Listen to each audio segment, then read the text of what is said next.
All right, welcome everybody to Acting 101. We're here with Sean Whalen. Hello. I'm sure the question on everyone's mind is, what does a Got Milk commercial like? What is a Got Milk commercial? Does everybody know what that is? Okay. It was my joke. I was hoping for people. Yeah, It was obscure. So it's Acting 101. How did you get started in the acting business? I was always interested I entertained my brothers and sisters while they did the dishes after dinner because I didn't want it. So I would keep them laughing and distracted, and then they would... To realize that you weren't doing anything? Yeah. So then when they were done, my job was finished, and that's how I honed my skills. And then finally they got wind of it or figured it out, and finally, they would say, all right, we're done. And I go, yeah, but there's all this left to do. And they go, oh, yeah, that's your part. Oh, nice. We did our part, now that's your part. So I had to find a different audience. So I started doing it in elementary school, and I started to do it in junior high school, and throughout high school, musical theater, dancing, all of it. And then I got into UCLA Theater Department and came out west. I went to UCLA Theater Department. I didn't enjoy that program as much, so I was only there for a year, and then went to just had a normal college experience. And then after I graduated, I went to the Groundlings, a comedy school in Los Angeles, where it's a sketch comedy school where a lot of people sign up. Tons of people have been through there. Yeah. Kristen Wiig and Will Ferrell, a bunch of different people. And I did that for a few years. Then I went to Playhouse West. But while I was at Groundlings, we were performing the shows. I was at them with Lisa Kudrow. Yeah. And then an agent came and saw me and booked me there, and so did my commercial agent. And I've been with my commercial agents for 30-some years. And then I kept going after that, and then once I got people on the stairs, it was enough to have me stop waiting tables. Right. Been at it ever since. And then rode the ups and downs, had to go back and do a side job in the early 2000s for like 6-7 years. Because it was after 9/11 and the whole industry kind of shifted and how they did things. And so now I'm teaching and doing a bunch of different things at once.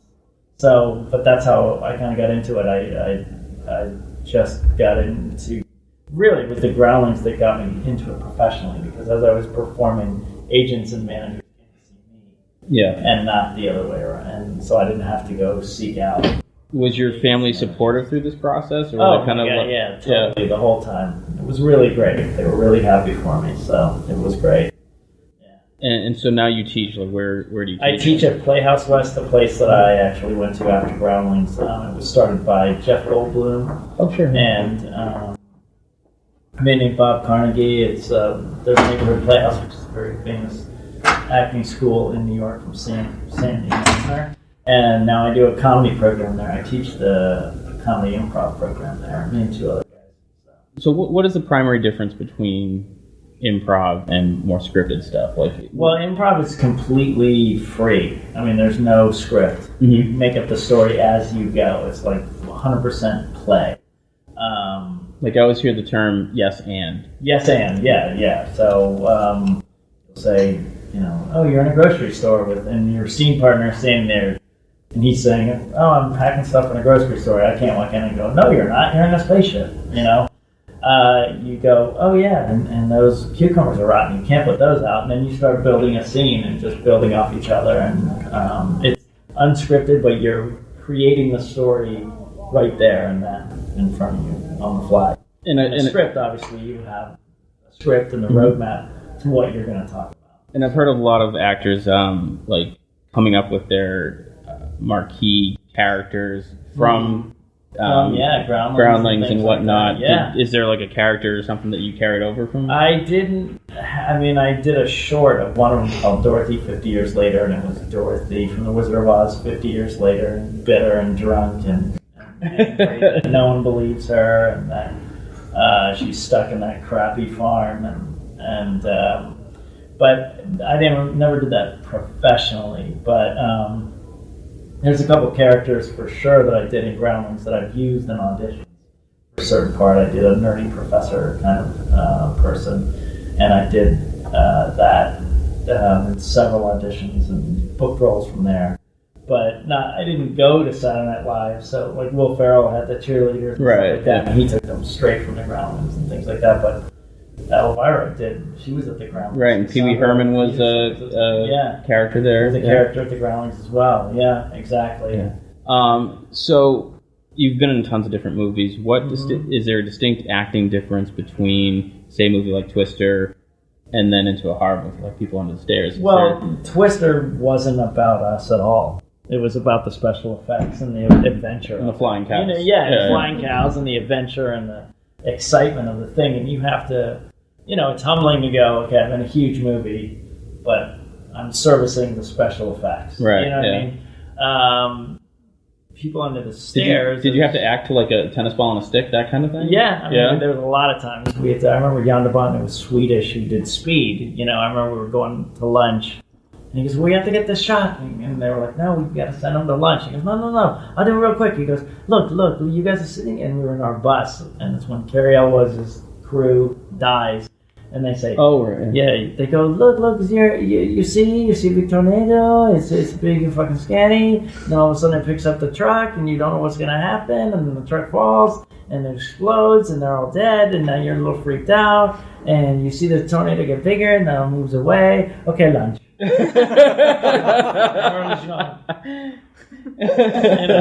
like, all right. Yeah. So, we've done that a couple times, but no.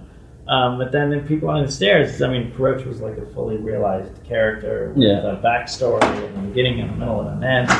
And so, there's a lot more intimate. It's hard in completely different ways. Twister, we were there for 6 months, driving down dirt roads, going back and forth, stuff like that. And then People Under the Stairs, you're in a very intimate... We were on a set. I was on a set the whole time. There was no house for me because I was inside. The house was used for the outside. Yeah. So, Wes gave me the space to create my character and do all the preparation needed for all the scenes, but I just played him like he was happy and kind of cocky, Yeah. He thought he was a badass. Is there a particular type of director that you prefer to work with? Not necessarily.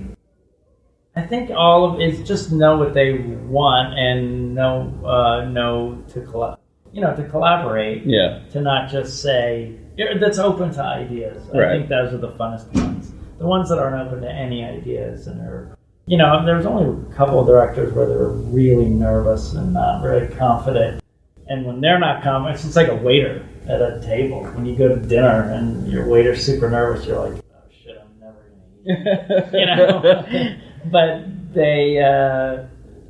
if they're confident and they're hiring you to collaborate with them to help make their project better, that's really, the kind of director I prefer to work with. And so, say I'm a student and I walk into your acting class for the first day one. Yeah. What is the first thing that you teach? Well, when I say come up and do an exercise, I want you to come up with enthusiasm and an energy and a willingness to learn. You know, it's like if I teach someone to ride a bike, I can't say, you're going to ride a bike, and I don't want you to ever fall. Yeah, that makes no sense. It's okay. You make mistakes. We do a thing, and you screw up in class. We all go, "We did it!" So, because the more mistakes you make, the more you learn. Right. So, it's really about loosening up, having fun, and playing. Truly in the sense of playing like a child. Yeah. If you go to a grocery store and you see a little kid running around the aisles, they don't care what they look like. Right. And the other thing is get out of your own way. You can't criticize as you go. You can't sit there and go, oh, that sucked, or that was amazing. You have to just stay in it and commit 100%. And really it's, and the other thing with dramatic or comedic is you just can't be afraid of how you look. You know, now it's so funny with Instagram and all this stuff. People are judging the way they look all the time. Right, yeah. All the time. So now some of my younger students, they're like, they hold back because they don't want to look bad. And I go, well, that's, you know, look how goofy Meryl Streep has looked, and for all different parts. You think there's a distinct difference on this generation? Because I have some teenage kids, and it occurred to me no part of their life has not been documented on camera. Yeah, so it's definitely a different thing, but documented to be judged by others. So they're in this constant mode of being judged and judging, and you can't do that if you're an actor. You can't judge, you know, anything. That's the director's job. Right. You just commit to it, play, and then they'll adjust. So kind of like check your ego at the door, and shut your brain off, and go. Exactly. Yeah. Exactly. And then the number one most common sense thing, and I'm trying to teach my teenage daughters this all the time, is that you have to have a good attitude and be easy to work with. Yeah. I don't care if you're good or bad, but if you're a pain in the ass, then that's going to be worse for you in your career, any career. I mean, just like this is, you know, conventions. Right. And if there was a guy that was difficult to work with at the convention, then JB wouldn't hire him again. You know, right, yeah. It's like you may have your one moment, yeah. but then that'll probably be your only moment. So you just have to have a good attitude and be easy to work with and fun. Yeah. Do you see, so when they perform in your class, is it something that you video record and then collectively critique that? No, right now at these points and for a while, I just, you know, give them adjustments. Yeah. You know. You have to look at it as like you're doing something, and I see it as like a bowling pin with the rails up, you know. I'll just adjust you so you can keep going. So you can get a strike, hopefully? So you can get a strike, hopefully. But it's such a subjective craft anyway. Mm-hmm. So you can tell if someone's having fun, committed, connected. Those are the things that are way more important than if they get the basic rules at the beginning. Yeah. At the beginning. I remember I heard a quote from Gary Marshall where he said that if you see a good performance, that's the actor. If everybody's performing well, that's the director. Do you think that's right? Yeah, I think so. Yeah, I think so. A lot of casting or a lot of directing is casting the right people. Yeah.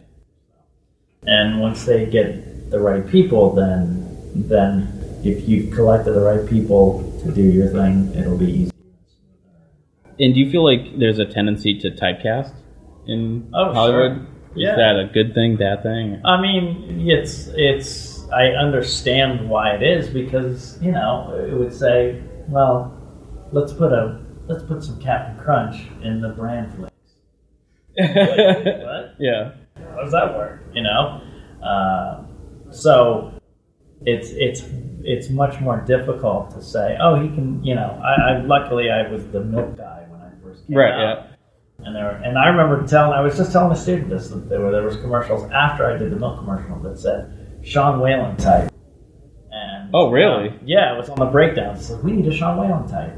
And then my agent would go, hey, can Sean come in? And I go, no, we don't want Sean. we want a type like Sean. Type like Sean. And I was like, what the hell? What's more Sean Whalen than Sean Whalen? Sean Whalen, exactly. But I understood what they were doing. They're like, well, he's so exposed on the milk commercial, we don't want him. Oh, someone like him. Yeah. And they're like, no. They want the Sean Whalen before he's known. Where he has the a big joke break. is always, you know, we want who is Sean Whalen? Bring me Sean Whalen. Bring me a younger Sean Whalen. Who is Sean Whalen? That's the arc of Hollywood. You know? But you're still actively working. I am. So you said you were working on a Rob Zombie film? Yeah, I just did the Devil's Rejects sequel called 3 from Hell like 6 weeks ago. So it's coming out in early 2019. And how was that experience? It was great. I remember. I'm a huge zombie fan. So. I mean, when I did Halloween 2 with him years ago, I remember we were all of a sudden a rainstorm came, and he and I just sat under this tarp and talked about movies. Yeah. And, you know, 10 years later, he asked me to do this. I came, and we did the same thing. We were sitting there, but it was a scene with me and Sherry, and he's like, nah, I like what you're doing. There's two parts of the scene. I did the first part, and he's like, I really like what you're doing. He goes, can we just scratch the script on the second part, and we'll just come up with our own. So me, Sherry, and Rob wrote the second scene on the fly, and then did it. Yeah. So it was. So that's that kind of collaborative thing that you really like to work with. I like what you're doing, and I want to keep going in that direction. So let's rewrite this because the writing doesn't work. Let's come up with something even cooler, you know. And that was awesome. It was so cool. It was really great. Do you ever have the kind of opposite experience, like, I don't have to name names, but like where you're on a set and you're like, this is a horrible thing, and what is he doing, and how do you? Well, I had a guy that, I mean, for character actors and comedians, I mean, it's funny. I just saw the Jerry Seinfeld and Jim Carrey that writing and comedians. Oh yeah. Comedians in cars getting coffee. Yes, and they were talking about Don Knotts as Barney Fife. Yeah. I don't know if you guys know the show, but he was. They just said it was one of the greatest, hilarious parts because 100% arrogance and confidence with nothing to back it up. That's what made it so great. Yeah. You know, they were saying there's nothing better than that. It's nothing funnier. So I did a movie where I was playing a goofy deputy, and I said, listen, you know, they're like, we want you in this movie. And I said, great. So I started doing it. He's like, well, do this, do that, do that. And I said, listen, I'm not going to do Barney Fife. Yeah. Like, I'm not going, I mean, I was supposed to be an overly cocky deputy that wasn't that strong. And so, but I'll do my version. I'm not going to do him. Right. You don't want to do an impersonation. Yeah, it's like reverence, you know, especially as a character actor. You go, that's a genius part, done so well. And I kept doing it, doing my thing, and people were laughing. The crew was laughing, but he was getting more and more frustrated. And then finally he just goes, just do Barney Fife. And I was like, I told you I wouldn't do it. So I kind of did what I, you know. But again, of course, people were like, oh yeah, you were like the Barney Fife. Because it was a deputy. It was exactly a deputy like Barney, that was, you know, didn't have good, you know, anything to back it up. So that was the opposite experience that he just wanted me to do Barney Fife. And it turned out okay because I did learn from that to go, even if I try to do Barney Fife, I can't do Barney Fife because I'm not Barney Fife. Right. I'm not Don Knotts. So it's not going to be an impersonation. I have a friend actually who does the voice, everything of Barney Fife. He left my mom a birthday message because she was such a fan of Andy Griffith as Barney Fife, wishing her happy birthday. It was so awesome. But even my, you know, take on it can't be, you know. Yeah. It's just like Johnny Depp when he said, I'll just be Keith Richards, you know, for Captain Jack Sparrow. He just said, I'll do, you know, a pirate that never dies. That's Keith Richards. And that's why he did him for Captain Jack Sparrow. Yeah. And, you know, you don't look at that and go, oh, he's doing Keith Richards. But you kind of go, oh, I can see elements. When someone says it's Keith Richards, like, oh, yeah. It was just when Seinfeld got strong, everybody was saying, we want a goofy neighbor. But you know, make it your own. Yeah. That's what they did with Michael Richards. Make it your own, but be Kramer. Yeah. But they wrote it just like Kramer and would say, you know, he walks into the room really brusquely and he says things a certain way. And you're like, dude, don't write Kramer and tell me not to do Kramer. So finally I would just go, all right, I'll do my version of Kramer. Yeah. Like, that's hilarious. Where'd you come up with that? And you're like, really? You know. I love when Hollywood does stuff like that and then they complain that people aren't watching. Yeah. It's like, because I've already seen it. Yeah. So, is there anyone in the audience that has questions for Sean? Yes, what we got? I'm going to watch the movie. I want to watch out for the scene. Anything that you can kind of hint at me when I'm seeing it? First of all, you have to pray. He had a lot of people. I'm praying that it stays in the movie. That's number one. But you'll know it's me. You know, we signed literally a legal document. Yeah. Talk about it. So, you're not under gallons of makeup or anything? No. You mean, like, it's not like I'm under prosthetics. Let me clarify the question. When we're watching the movie, I'd love to know, is this the scene he's talking about that he helped? Oh, the one that you... I'm in one long scene with Sherry. That's the one. So, that's the one. Yeah. Okay. Yeah, that's the one you'll be able to tell. Is it difficult to be on the set like I don't know Sherry or Rob, but I mean, for a married couple to like be director actor, is that a weird dynamic? They've always handled it very well. Yeah. Like I've never, the only difference is like we're going to lunch and I go great, everyone's walking and the director kisses the lead actress on the mouth and goes, okay, I'll see you at the table. That's the only. You didn't get a kiss from Rob? No, I didn't. I was a little upset. Yeah, well, maybe next time. A little unfair. No, I'm not married to you, but I don't get a kiss. Yeah. No, I mean they've always handled it really, really well. Yeah. That I've seen. So, because he's so busy doing his thing, and he's so mellow. He's like, it's so funny. The two biggest horror people I work with are Rob Zombie and Wes Craven. They were both so mellow. It's funny. I've seen tons of interviews with him. With Rob. With Rob, and I just saw him live in concert. I think last summer, maybe the summer before, and I was blown away how much energy he has on stage. And I'm like, it's a different person. Yeah. Yeah. Well, it's Rob Zombie, the rock star. Right. And. He's super mellow and super educated in films. And then Wes was always Wes. And if you watch interviews with Wes, he's just very nice. Quiet, mellow. Super sweet and very nurturing and super positive. And, it's crazy. It's great. So I tend to see people look at other careers kind of through rose-colored glasses. What is the least favorite part of your job? Like, what is the part that you dread? Is it promotion stuff? Well, it's you have to, because there's some people when you meet them, and especially at these conventions, they say things, and I love doing this, and you're like, it's great. I'm like, oh, you're so lucky, look at all this work, and but you have to fight for every gig. Yeah. Like, you that many things that are on the table that I did. There's several thousand that I didn't do. Right. That I didn't get the part. That I went for the audition, And then there's maybe a handful, not a handful, but maybe a semi-decent amount that I really wanted those parts. And I didn't get them.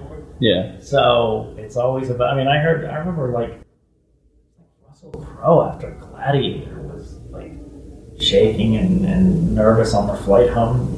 And they were like, why? And he goes, I just don't know if I'll ever work again. Like, you just did Gladiator. And that's the thing, is you don't know. Now, I've never gotten to that level. Like, oh my God, I may never work again. It has happened especially in the beginning of the 90s, I was working every couple of months pretty consistently. Mm-hmm. And then when that started to stretch to 3 or 4 or 5, you know what I mean? You do start to panic. But I also learned how to change my thinking the last few years. I went through a pretty bad divorce and had a really tough time for a little while. Went to therapy and I read this great book and it totally changed the way you think. Yeah. And then you go, well, if I'm maybe I won't do that, but I'll figure out something else to do. Like teach. Right. Like teach or really promote myself so I can do horror conventions like that. And then by doing those things, then you realize you get more work because your students do projects or introduce you to people that give you more projects, and then or coming here I've had directors come, and so it's useless. This book I read was called Learned Optimism, but it said if you're a guy defusing a bomb and you start to panic and go, if this bomb goes off, I'm dead. Well, that's a fact. It's not like he's wrong. Right. But then you have to say, but is it useful for me to think about? Right. Probably not. Is that what you want to focus on? Right. It's like sitting in a life raft and staring in the ocean going, I could drown in here. Yeah. As opposed to going, I need to fucking eat. Right. Like, how do I catch a seagull and eat or grab a fish? Or, so it's usefulness. So it's not useful for me to sit around and say, oh, no. So I wrote a play with a friend last year. We did a 9-month run. It got so well received that we're writing a pilot of it. We got the executive producer of New Girl, who saw it several times, said, you guys are on the right track, write the pilot. Things like that, like making stuff happen for yourself. Yeah. And realizing, like for me, if my scene doesn't get cut from Rob's movie, I'll be able to do conventions forever. Do you really enjoy this part of the job? And I know that's kind of a loaded Yeah, I question do. to be at a convention. I think I do because I mean it took a while to get used for. My ex-wife was never really understood it, and she was like, "Just go get the money from those losers," and I was like, "That's not right. Like that's a really negative way to." That's okay. It's a really negative way to look at it, and then. I finally kind of came to a realization not that long ago. I've been doing it for a few years, but I think it was because when I did a play in Los Angeles and we'd finish and we'd see everybody who saw the play and shake their hand and say what they liked. And, then Hollywood, they're like, if they stick around, they liked it. If they bolt right after, they didn't. Yeah. And, a few people always would bolt and a lot of people would stay. But I realized that work they saw, they appreciated, they commented on, and they went home. Well, this work I did 27 years ago, People on the Stairs, people are still watching, and I've never met them. Yeah. I don't get to meet my audience who was there. But, someone asked me a question like, is it weird? And I said, well, in Hollywood, all you're doing is you do a job, and then you not desperately, but then with abandon, you try to find another one. Right. And then you do that job, and then that job ends, and you have to try to find another job, and you have to keep that thing going. So we're just working, but meanwhile, the jobs we're doing are being put into your living rooms, continuously, forever, into your movie theaters. So when people say, "Well, why didn't you remember me?" And I remember this one guy, and I said, "Listen, I'm not trying to be mean, but I've been in your living room, and I've been in your date when you saw a movie at a movie theater." But you haven't been in mine. Right. So I don't... You can quote things that I've said, but I've never heard you speak before. Right, exactly. Like, I don't... So to me, it's really neat to connect with people. I've had amazing... there's a few moments in my life I'll never forget, which is like, I had I did my milk commercial, and this woman came up to me and said, I'm so grateful for you. And I said, why? And she said, because I had cancer and I was in the hospital and it was so brutal and they didn't know if I'd make it. And so she goes, but your face would come on TV all the time in that milk commercial and I would laugh. And I promised you that laughter helped me get through it. And I'm like, oh my God, again, it's just like... It's just a commercial, for a day, but she said, we were so funny, and it's so great, that was one. And then just a couple of years ago, I said, oh, my mom and I watch Twister all the time, every Thanksgiving. And he goes, and this year is going to be tough. And I said, why? And he goes, she passed away. She goes, but she'll be watching. I said, well, I'll be watching this year for the first time by myself. And she goes, but it's I got to meet you. Right. And she would be so happy that I met you. And, hug, we chat for a while, and you don't realize that stuff means so much to people. Yeah. The thing, what we do is meaningful to people, So that was really, that's the thing that we realized is that we're doing something that's lasts forever. And now with Netflix and everything, it's like I'm getting stopped on the street more now for Friends. I did an episode. Oh, as you said, I didn't even know you were on Friends. I did an episode of Friends, and everyone's going, "Oh, you're on Friends." I was like, these 12-year-old kids. Yeah. My daughter's friends. And because they saw it on Netflix. Right, and it's one of those always trending kind of things. Yeah. Is it weird for your kids to, he's not from Friends, he's dad? Yeah, well, they're impressed with nothing. Yeah. They're impressed. They loved it when I brought them to Wizards of Waverly Place. And they were little girls, and they got to meet Selena Gomez. Yeah. Mm-hmm. And I remember, they saw my makeup, and they met Selena Gomez and stuff. And then my ex-wife was like, all right, now it's Dad's scene. And they're like, we want to get on the dressing room. They didn't care. They don't care about him. We already met Selena. When we get, where's that snack table? Didn't someone say lunch? Yeah. Yeah, they love the snack table. Yeah. The big table of snacks all day long. They love that. But they really care. But, my daughter loves Always Sunny in Philadelphia, and I did an episode. She hadn't seen it in a while, and so she rewatched it recently, and it was like I was in the kitchen. Oh, that's right. You're in this show. Like, did you empty the dishwasher yet? Like, you know. I mean, that's the show about that bike you have. Yeah. So I mean, I think it's so for me, the conventions are neat because you finally get to meet people who have seen your stuff and see. And obviously, if they're coming here and they're walking up to my table, they probably enjoyed it. Right. You know, they're not gonna come up and go, "You're fucking horrible." Have you ever had? Sucks. Have you ever had something like that? Or? No. The best. I had something that was really great. This guy came up and there's a picture of me as Roach, and I was always like, you know, kind of creepy. And he goes, "How did you guys do those prosthetics?" And I said, "Well, the fingers were really tedious because they had to be glued on every day and then painted to match, and then my skin was painted to match the glued on fingers." And all that. He goes, No. How long did it take you to do those fucked up teeth and gums?" And I go, and you're like, "Wait, how old am I?" I said 9 months. My mom had to do it in her belly. And I go, "That's actually my mouth." And he goes, "Really?" All right. He walked away. He didn't buy anything. Yeah. He didn't like anything. You know? I laughed so hard, and because my brothers-in-law always gave me a hard time about my big gums and no lips. And so I called him immediately. I was like, "You're right. I got to tell you this story." And he didn't mean to be mean. Right. It's just like, really? Wow, that's crazy. But no, I haven't had. But what's weird about people under the stairs, I've heard people come up and go, "God, this scared me so much when I was a kid." And then people come up and just go, "Oh, I love this movie. It's so inspiring." And other people just go on and go, "Man, this movie's. I don't even know why they call it a horror. It's a comedy." Yeah. You know. And so you get so many different interpretations. And the weird thing is for Roach, I had to do this compilation thing. And when I did my compilation, I was like, I'm on screen for 10 minutes. That's it. The entire movie. I'm in these little pieces for like a minute or two, about 5 of them, and that's it.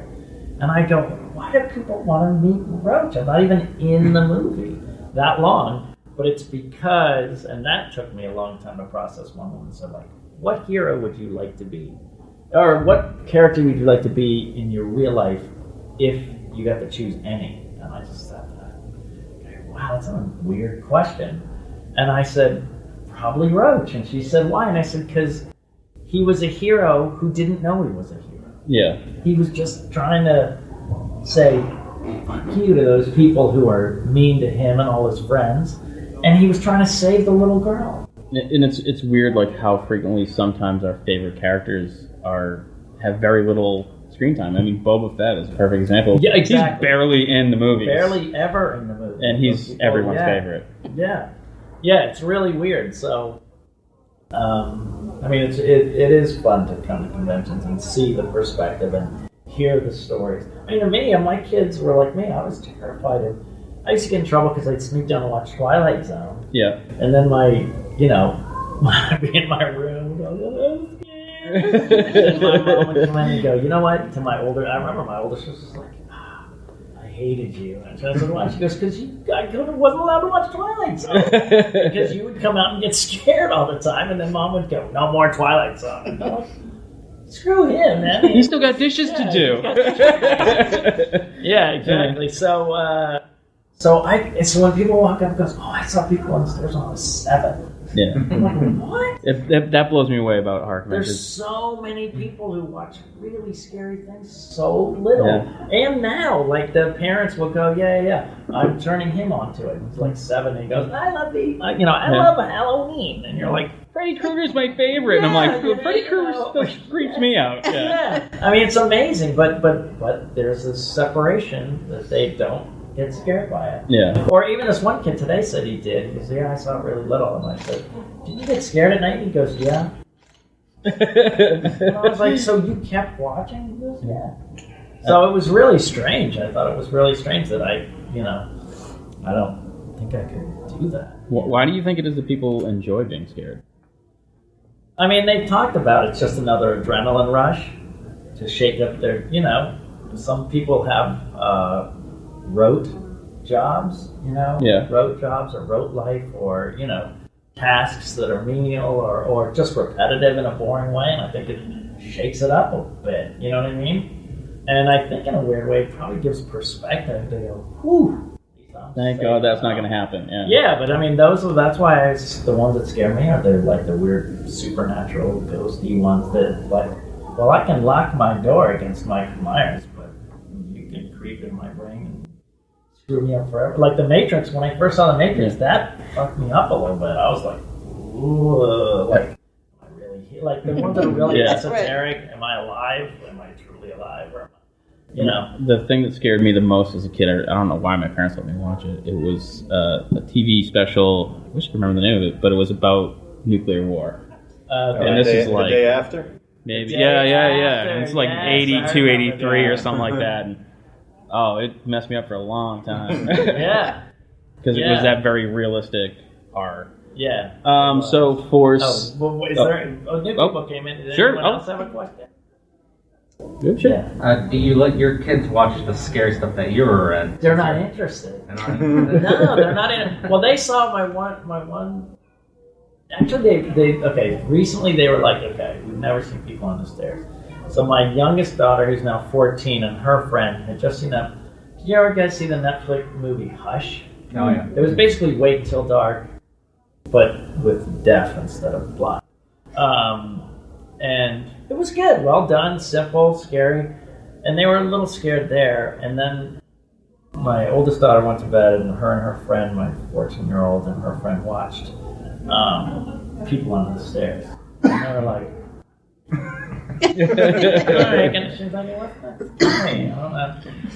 and then we were at a convention, and my older daughter was there.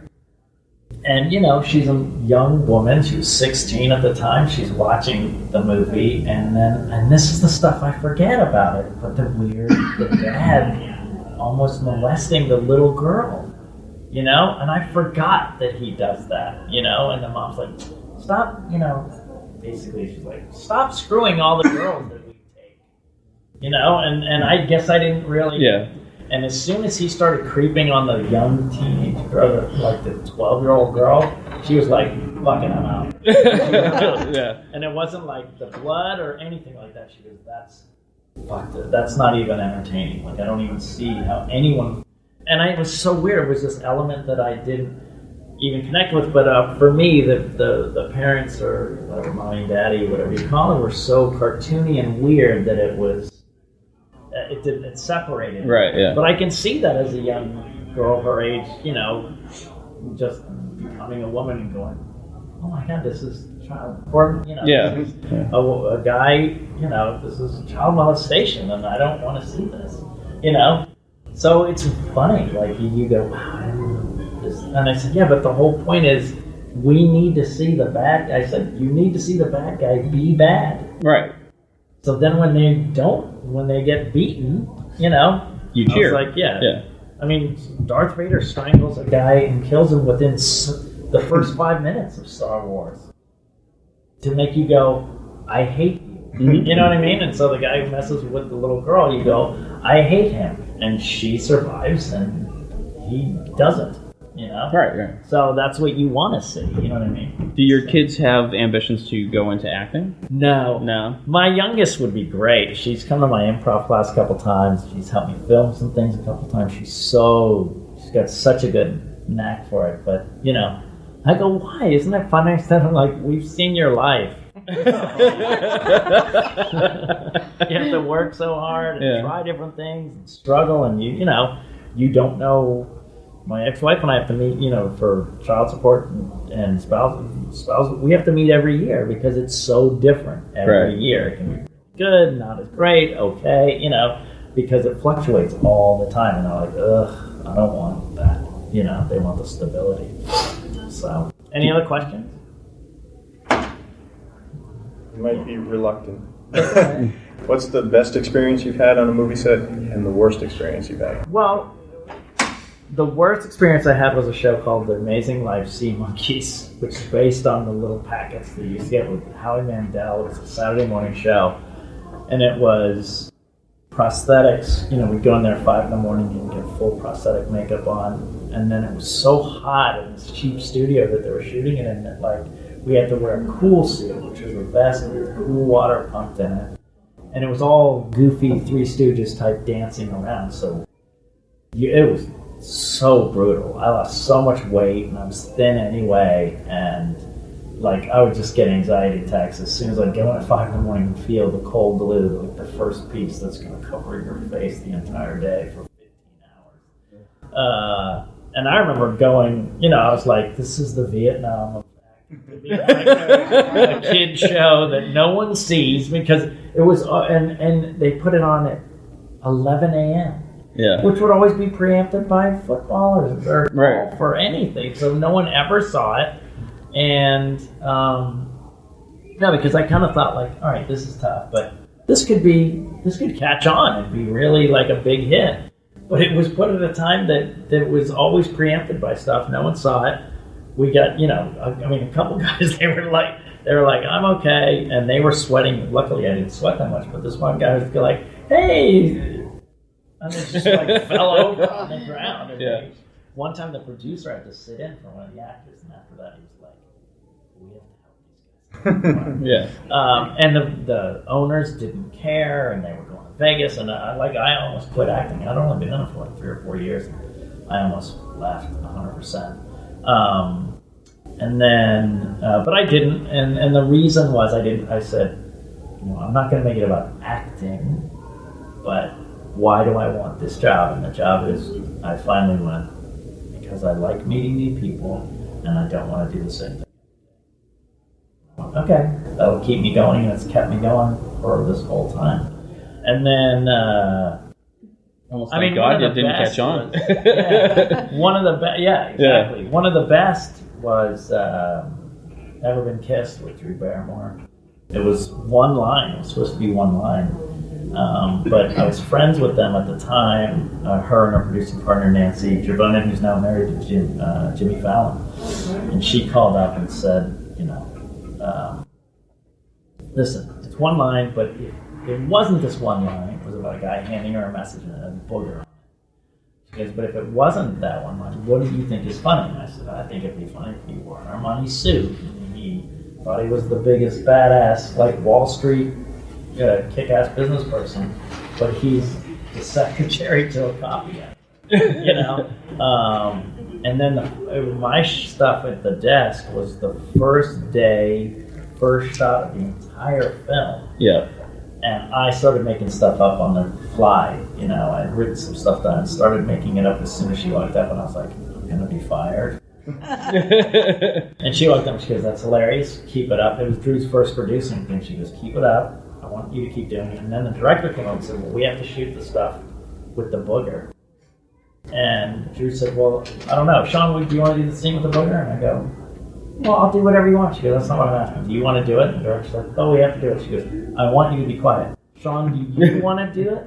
And I was like, well, she goes, Sean, the character you created, a guy in an Armani suit who thinks he's really great, would he pick his nose and put a booger on a message? I'll do whatever you want. And I said, no, not really. We're not going to shoot it. The director said, well, we have to have it. She goes, no, because then if you have it in the can, and you could use it to the studio, and the studio goes, we think that's funny. She goes, it'll ruin all the hard work that Sean did creating a fun, fully realized character. So we're not shooting it. And I was like, and Drew had my back the entire time. She kept on saying, write whatever you want, run it by us. And so my part went from one line, and now I'm in the entire movie of Never Been Kissed throughout the whole thing, from beginning, middle to end. So it was awesome. Thank you very much. Thank you. So that was. So I think we're running close to the end. Do you have any parting advice for aspiring actors? Listen, the new world is not, we used to study, and we used to go to study, and then we'd get agents, and then the phone would ring, and we'd go to a lot of auditions. Well, those days are kind of over. They want people that create their own content, and the best examples now are Rachel Bloom for Crazy Ex-Girlfriend, Insecure on HBO, and all these people writing their own stuff, creating their own content. Because why would they spend money on, I have an idea, let's hire a bunch of people to develop it, let's hire a bunch of people, when they can go to the internet and go, let's make that a TV show. Yeah. You know, it's all done for them. That YouTube video is That funny. YouTube Let's do that. video is funny. Let's do that. You know, let's use them. So there is no learning how to just act. You need to learn how to act, write, direct, produce. You have to learn the whole thing. So you can go in. Most of my friends from Groundlings that are working on, like Michael McDonald. Did anyone watch Mad on Fox? Yeah. You know, Mad TV. Yeah. Remember Stewart? The character Stewart. That's my friend Michael. He was in Groundlings when I was in Groundlings, and now he's a director. He directs a bunch of TV now because he learned how to direct and write early on. So, and then another friend of mine was an executive producer on Crazy Ex-Girlfriend, and now he's acting in the show. Fred Savage, who was a friend of mine, you know, was obviously an actor, and then he'll go to a series every once in a while, but he's a big TV director.